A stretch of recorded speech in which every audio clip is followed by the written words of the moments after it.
गरुड़ जी महाराज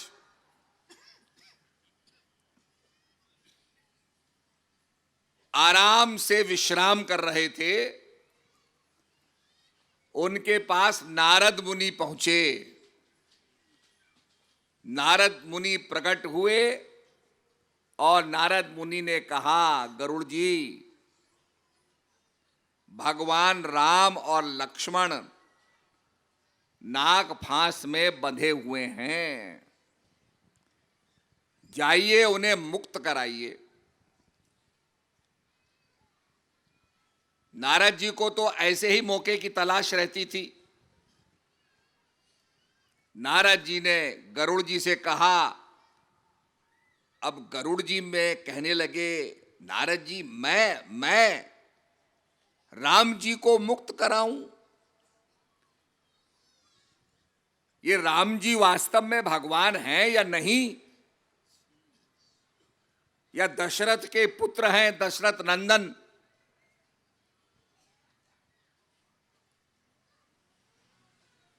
तो जब ये बात पूछी नारद मुनि से,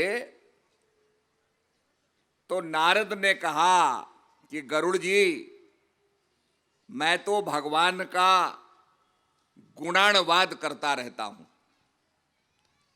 मैं तो भगवान का कीर्तन करता रहता हूं, नारायण का कीर्तन करता रहता हूं। ये जो आपको पूछना है, किसी बड़े आदमी से पूछो। अब बड़ा आदमी कौन होगा? सबसे बड़े आदमी तो कौन है? जिनके मुख से चारों वेदाओं की ऋचा निकलती है। सबसे बड़े आदमी तो वो हैं। गरुड़ जी बड़े प्रसन्न हुए कि देखो, नारद मुनि सक्षम नहीं थे। नारद मुनि मेरी व्यथा को, मेरे प्रश्न का हल नहीं कर सके। अब मैं ब्रह्मा जी के पास जाऊंगा। मनी मन प्रसन्नता थी, अब ब्रह्मा जी के पास जाएंगे। ब्रह्मा जी के पास पहुंचे, कहा, प्रभु कृपा करो, मुझे शंका है कि राम और लक्ष्मण जो नाग फांस में बंधे हैं, क्या साधारण मानव हैं या प्रभु हैं जिन्होंने अवतार लिया है? ब्रह्मा जी समझ गए। ब्रह्मा जी भी मुस्कुराने लगे और कहने लगे, देखो ऐसा है गरुड़ जी,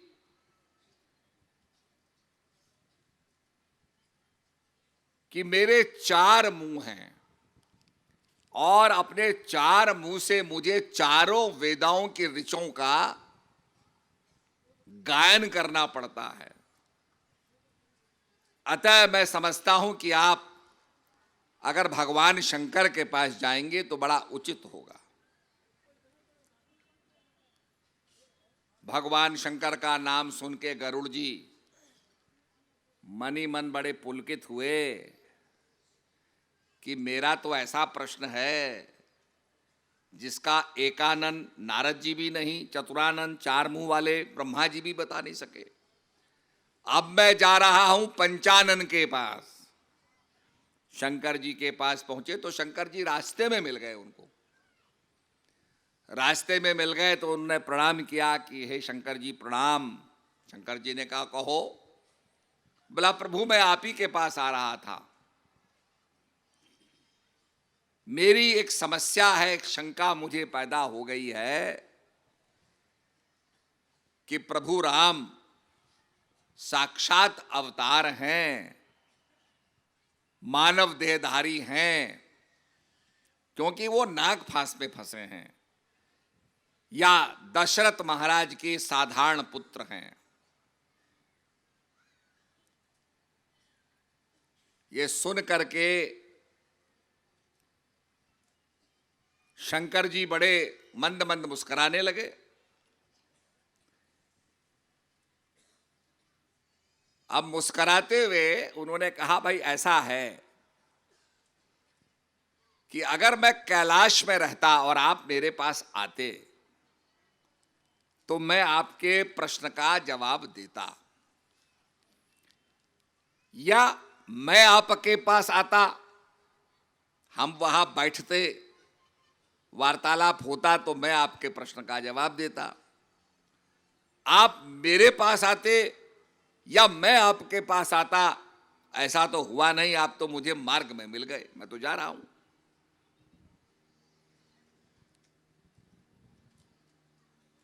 तो मैं ऐसा हूं कि आपके प्रश्न का तो मैं जवाब नहीं दूंगा, पर यह जरूर बता सकता हूं कि आपके प्रश्न का जवाब आपको कहां मिलेगा। अब गरुड़ जी महाराज कहने लगे कि मेरा ऐसा प्रश्न है,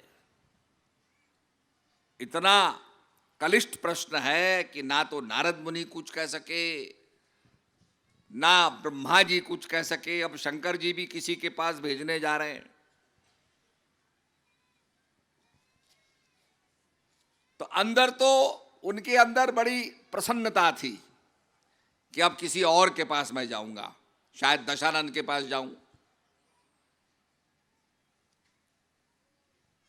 पर भगवान मुस्कुराने लगे और कहने लगे, मैं आपको, एक नीलगिरी पर्वत है, उसके ऊपर काकभूषुंडी हैं,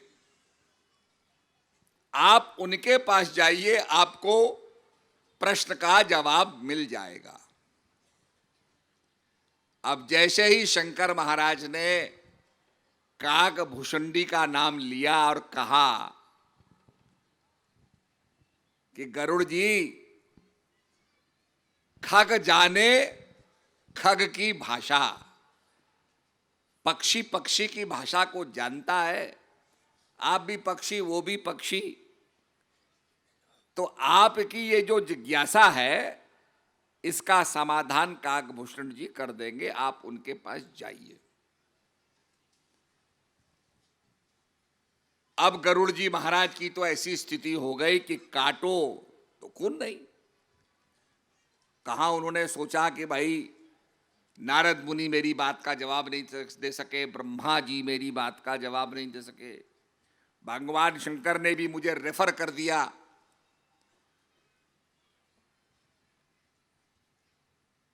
तो पार्वती शंकर जी से कहने लगी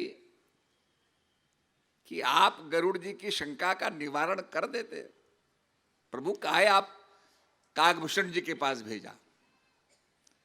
तो भगवान शंकर मुस्कुरा के कहने लगे, पार्वती,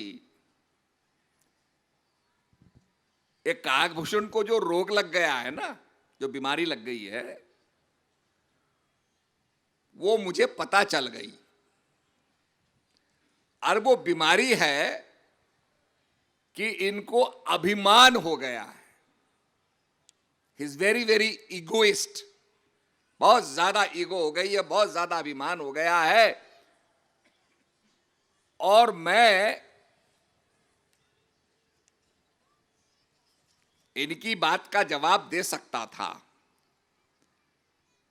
पर ये फिर सारे जगत के अंदर ये चर्चा करते कि मैं तो नारद मुनि के पास गया, उसके बाद मैं ब्रह्मा जी के पास गया, फिर मैं शंकर जी के पास गया, और शंकर जी ने भी बड़े मुश्किल से मुझे समझाया, तब बात समझ में आई। तो ये सब जगह मेरा प्रचार करेगा। मैं शंकर जी के पास गया, अब मैंने इसको काकभूषण जी के पास भेजा है, तो अब ये किसी से कुछ नहीं कहेगा। वही हुआ। तो गरुड़ जी काकभूषण जी के पास जाते हैं, काकभूषण जी बड़े प्रसन्न होकर के गरुड़ जी का स्वागत करते हैं और कहते हैं, भाई आओ।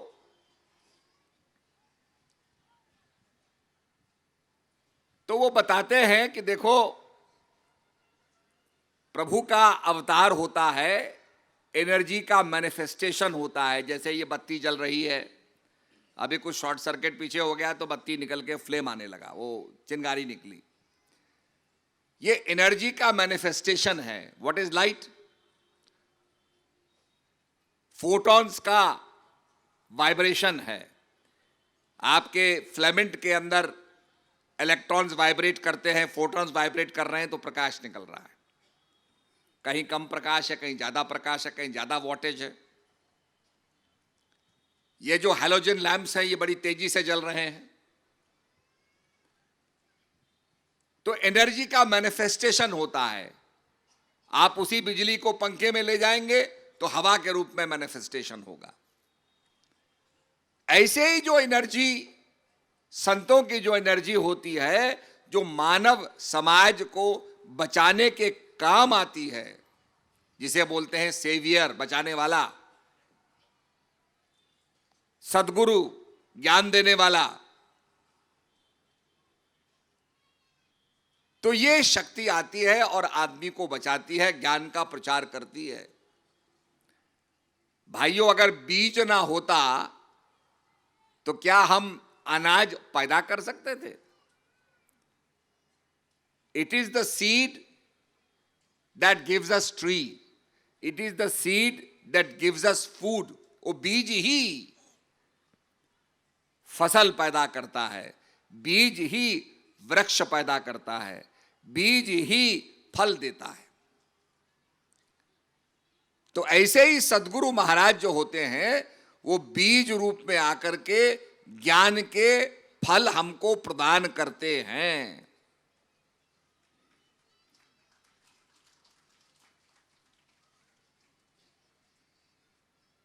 इसीलिए कहा गुरु नानक देव जी ने, ज्ञानंजन सदगुरु दिया, अज्ञान अंधेर विनाश, हरि कृपा ते संत भेटिया, नानक मन प्रकाश।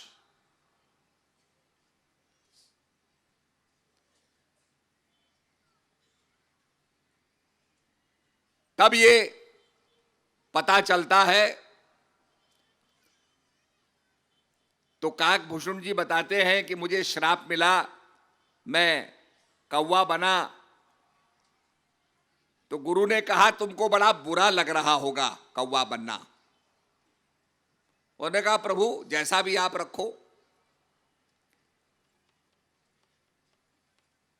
जैसे यहां कुछ लोग होंगे, कुछ कठिनाई होगी, किसी को कठिनाई होगी और कोई ये सोचेगा चलो भाई ये तो अच्छा ही है, कुछ ना कुछ तो मिला हमें।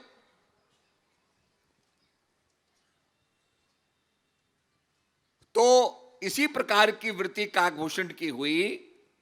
उन्हें कहा देखो प्रभु के दर्शन करने, प्रभु राम के दर्शन करने अगर मैं ब्राह्मण बन के जाता तो मुझसे मेरी पूछा जाता भाई तुम कौन हो, क्यों प्रवेश कर रहे हो महल के अंदर, क्या काम है।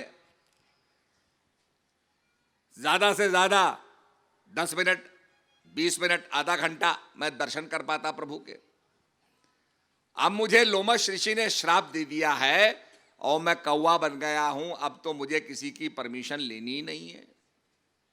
कौवा जहां चाहे बैठे, कौवा जहां चाहे बैठ के जो चाहे खाए। तो वो अपने श्राप को एक वरदान के रूप में देख रहा है कि मुझे ऐसा वरदान मिल गया कि मैं जब चाहूं भगवान के दर्शन करूं। जिनके दर्शन करने के लिए शंकर जी भी कैलाश छोड़ के आ गए प्रभु के दर्शन करने के लिए। तो कहने का अभिप्राय यह है, फिर वो बताते हैं आगे भी, उसका उदाहरण देते हैं।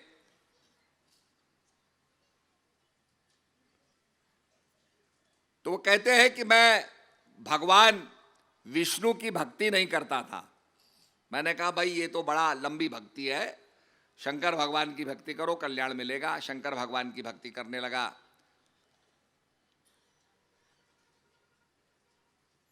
इतने में गुरु महाराज आए। मैं बैठा हुआ था मंदिर में, गुरु महाराज आए। अब गुरु महाराज को प्रणाम करना पड़ेगा। तो वो कहता है कि मैंने आंख बंद कर ली और ओम नमो शिवाय, ओम नमो शिवाय मैं बोलने लगा। मेरे बगल में आके गुरु महाराज बैठ गए। पर शिवलिंग से शंकर भगवान ने कहा कि ये गुरुद्रोही मेरे सामने बैठा है, मेरा नाम ले रहा है, मुझे भी कलंकित कर रहा है, मैं इसको श्राप दूंगा। तो श्राप दिया। श्राप देने के बाद गुरु महाराज फिर बोलते हैं प्रभु शंकर से कि प्रभु इसने गलती हो गई, इसको क्षमा करो। तो भगवान फिर कहते हैं कि तेरे जितने भी योनियां होंगी तुझे कष्ट नहीं होगा। तो कई योनियों से गुजरते गुजरते काकभूषण जी अपना वृतांत बताते हैं और गरुड़ जी की शंका निवारण करते हैं। इसीलिए महापुरुषों के बारे में कहा जाता है नो दम बाय देयर नॉलेज, उनके ज्ञान से उनको पहचानो।